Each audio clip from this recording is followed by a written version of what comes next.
Hey guys, this is Dennis, the founder of Think Hero. And I'm David Griffin, your resident comic book and video game guru.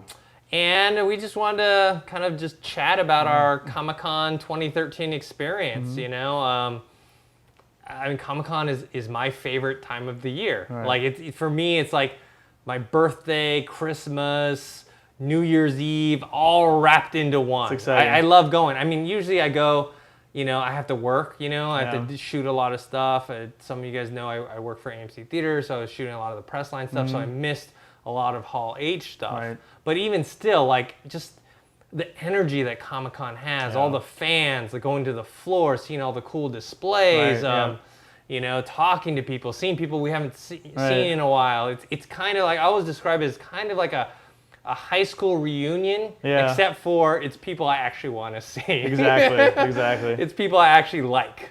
How was your Comic-Con? It was great. Dennis and I both had kind of different experiences. Yes. Dennis was doing a lot, working with AMC Theaters, doing a lot of the big stuff, the Marvel panels, the Sony, like all that kind of stuff. I was doing some of the smaller things, like it was fun. I got to do a new Flashpoint Paradox movie that's coming out from Warner Brothers Entertainment. DC Animation was fun. I got to talk to one of my favorite voice, directors, Andrea Romano, who does all the stuff for all the Justice League cartoons from when we were kids, and Legend of Korra, and Avatar: The Last Airbender cartoon series. So that was awesome. I got to do the Batman Arkham Origins. I have an article up there on Think Hero right now. I want to check that out. I interviewed a couple of the voice actors from that, which was great.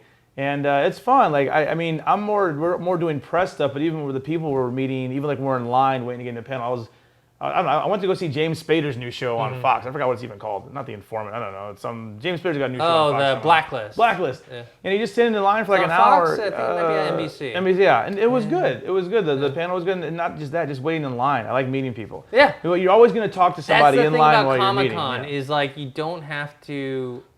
like you can talk to anyone. I talk to people on the bus. I talk to people in line. It's just like it's a happy place. I always call it it's the happiest place on earth. Because everybody wants to be there. Screw Disneyland, man. Comic-Con is the happiest place on earth. Everyone wants to be there. Right. Everyone's passionate about stuff. Sure, there's a few curmudgeons The here lines, and there. the crowds in the hall. But in general, you should be thankful that you're there. Why else are you there then? There's a lot of people that want to go, and people who aren't press like us and professionals know trying to get tickets, waiting in that, whatever, that waiting room with like 10,000 people. Like, it's so hard to get tickets. And it is, it's fun. I mean, you get to see, you don't have to go to Hall H to get a good, I was at the 75th anniversary of Superman, and that was awesome. The cool panel in room 6A, which is like maybe the 4th or 5th biggest room, not that big, got in easy. Henry Cavill shows up, kind of crashes, like David Goyer showed up, and then some other, people from Tim Daly, who did from Jag or Wings, did the voice. He did the voice of Superman the animated series. He was there. It's just fun. You don't have to go to the biggest panels to have a good time. There's small stuff too. You can go to. I wish I was in Hall H though. Yeah, I wish I could have seen that Loki. I've watched that about 3 times already. That Loki thing he did. That was cool. That presentation Tom Hiddleston did. It was good. Yeah. So, what were some highlights for you? So highlights definitely a couple of the panels, like the 75th anniversary of Superman was cool. Just walk. Can I just say that walking around San Diego? I'm a Supernatural fan. I was walking around, the Gaslamp District, just trying to find a restaurant or something. And Castiel, the guy who plays Castiel from Supernatural, walks by him. He's by himself. I just kind of patted him on the shoulder and said, hey, I'm a huge fan. And most of the celebrities you meet there that are walking around that aren't escorted by security are really nice. And he was like, oh, man, thank you. Thank you for saying hi. Like, he doesn't know who I am. I'm just some random guy on the side of the street. But, like, you can actually almost don't be creepy, but you can reach out and sometimes touch. Don't be creepy. No assault, but you can reach out and touch. Reach out and touch someone. Yeah. You get your favorite celebrities from some of these shows that they're not A-list actors, but they're people that you care about and you're passionate about, and that's what I love about Con. You never know who you're gonna see. Yeah, like I did 2 of my highlights. I photobombed a picture that Simon Pegg was in. I was at the World's End IGN party, and he was taking a picture with, I think, one of my friends' friends, and I photobombed it.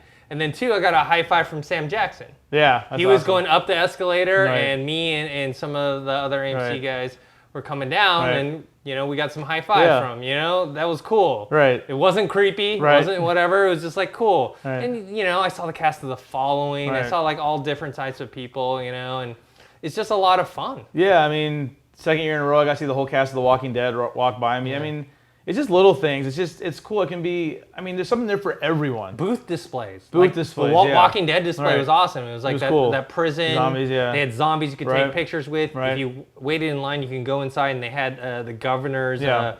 heads, Right. heads, jars of heads in there, and you could take a picture there. And I was going to say, video game fans, you know, E3 is super hard to get into. That's just industry and press. So if you can't get to E3, Xbox One was there, PS4 was there. Got to go over and check out the booth. You and I did on the last day. Kind of just got to see what the systems, look at the graphics. Graphics look great. And people got to play them. You got to play them. Yeah, I mean, it's like it's everything. It should be called Pop Culture Con. Yes. It's not. I mean, comic Just books are doesn't like sound that cool. Comic books is if you want like some breathing room on the floor, go to the comic book section. Which, Yeah, of course, exactly. I would recommend anyway. But I feel it's kind of diminishing. It's more pop culture now. Yeah, definitely. The movies and television are definitely Right. super packed. I saw some displays for Pacific Rim. You know? Yeah, great new action figures from I think it's Sideshow Collectibles. Or Oh whatever. yeah. Cool toys like huge kaiji, all that. It looked awesome. Yeah, it's just so cool. And then if you are a comic book fan, that a lot of the comic book writers and artists are there and they're very accessible. Right. You can go up to them and talk to them. Get a sketch. If you fork out a little money, you Right, get a yeah, sketch. yeah, Yeah. Signing autographs and Yeah. stuff like that. And, Everybody's real laid back. I mean, it's weird because it's kind of high stress if you think about it. Because It is. There's so many people, yeah. but like at the same time, everybody wants to be there. So I rarely meet any grumpy people. There's a few here and there, but in general, most people are very happy and just having a good time. Right. You know, Comic-Con, I mean, it's very tiring as Yes. well. It was exhausted the 5th day. Yeah. I could do it twice a year. Yeah, if they had it twice. right. If they had it twice Right. a year, I could do it. But Nothing against those other conferences. Like we've been to, you and I both been to WonderCon. yeah, They're nice, but like the energy's just not there. Mm-hmm. I was at WonderCon it was just 2 years ago, not last year, but the year before last. At the Prometheus panel, Ridley Scott comes out and they cheered, but like it was like kind of quiet. I'm like, clapping. this is Ridley Scott bringing like the future of the Alien franchise at Hall H. People would just go nuts. Yeah, but yeah. WonderCon was kind of like, Yeah. woo! It's just, but Comic-Con, like when Loki, watch that Loki video online, find it. People or the Batman versus Superman the announcement. right? People just People lose went it. nuts. Just scream constantly. See, that's why I like Hall H. Right. Because the energy there is just like crazy. a rock concert. Yeah. It's a rock concert. Yeah. Yeah. So. So it's maybe sometimes it's worth waiting until 2 in the morning to get in Hall H. Yeah. So if you guys haven't been, you definitely should try and make it out there. Right. I always go for all days, Right. all 4 days, and it's just a blast. So let us know if you guys went and what your experience was like. What was your favorite moment? What was the favorite panel that you went to?